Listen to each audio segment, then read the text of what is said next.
Hello everyone, তো আমি নিয়ে চলে আসলাম আবার আরেকটি নতুন ভিডিও। তো এটা হচ্ছে অষ্টমীর দিন রাতের বেলার ভিডিও। তো এখন আমরা বেরিয়ে পড়েছি ঘুরতে, আর সাথে মেয়েকেও নিয়ে নিয়েছি। এখন যাচ্ছি আমরা আলিপুরে ঠাকুর দেখতে। তো রাত্রি বাজে 12টা। তো চলো যাওয়া যাক। শুধু আমরা না, আমাদের সাথে আরো গাড়ি আছে, পিছনে আসছে। তারপর দেখো রাত্রেবেলা সবাই মিলে একসাথে ঘুরতে যাওয়ার মজাই কিন্তু আলাদা, তাই না বলো? তো এখানে আমি ছিলাম, আমার বর ছিল, আর ওর বন্ধুর গার্লফ্রেন্ড এবং বন্ধু আরও ছিল। তো সবাই মিলে আলিপুরে চলে গেলাম। আর গিয়ে যেটা প্রথমে করলাম, মানে রাত্রি তো এখন যেতে যেতে 12:30টার উপরে হয়ে গেছে, সবারই খিদে পেয়ে গেছে। তো তার জন্য আমরা একটা ভালো রেস্টুরেন্ট দেখে সেখানে খেতে বসলাম।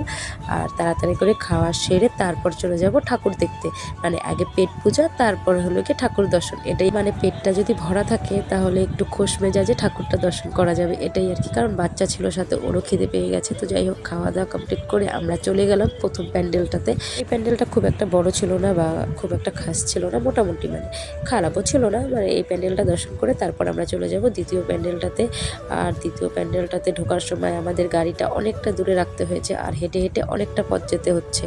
আর আমার বরকে দেখো, দেখতে পাবে না কিন্তু, মানে ওর সাথে আমি আসিনি এরকম ব্যাপার। ওর বন্ধুর সাথে আগে রওনা দিয়ে দিয়েছে, তাই মেয়ে আর আমি একা একা যাচ্ছি। আর সত্যি বলতে কি, এই প্যান্ডেলটা এখানে এত সুন্দর হয়েছে, মানে অসাধারণ। বাইরেটা যতটা না সুন্দর, ভেতরটা দারুণ, মানে কি বলবো আর কি। আর সেই ভিড় হয়েছিল।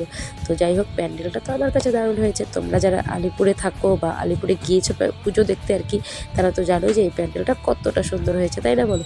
তো এক এক করে আমরা অনেক কটা ঠাকুর দেখেছি, কিন্তু সব কটা আমি ভিডিও করতে পারিনি, কারণ এত ভিড় ছিল। আর না, অনেকটা রাত্রে হয়ে গেছিলো, মেয়েটাও বহুত ডিস্টার্ব করছিল। আর এই ঠাকুরটা তো দারুণ ছিল, যেমন প্যান্ডেল ছিল সেরকম এই ঠাকুরটাও ছিল।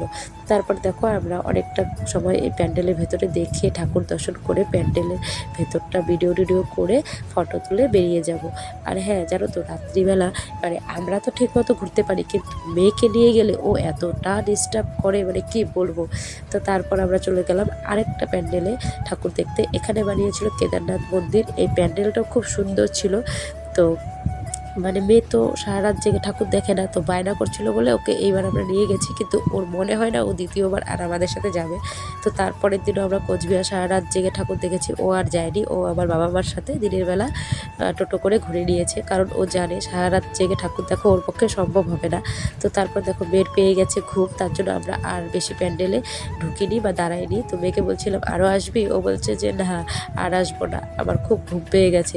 তো চলো বন্ধুরা, পুরো ভিডিওটা দেখে একটা লাইক, কমেন্ট, শেয়ার আর চ্যানেলটাকে সাবস্ক্রাইব করে আমার পাশে থেকো। আর তোমরা কেমন মজা করলে প্লিজ আমাকে একটু জানিও, আর তোমাদের পুজোটা কেমন কাটলো সেটাও আমাকে জানিও। তো চলো, আজকের জন্য টাটা, বাই বাই। দেখা হবে অন্য আরেকটা নতুন ভিডিওতে। টাটা।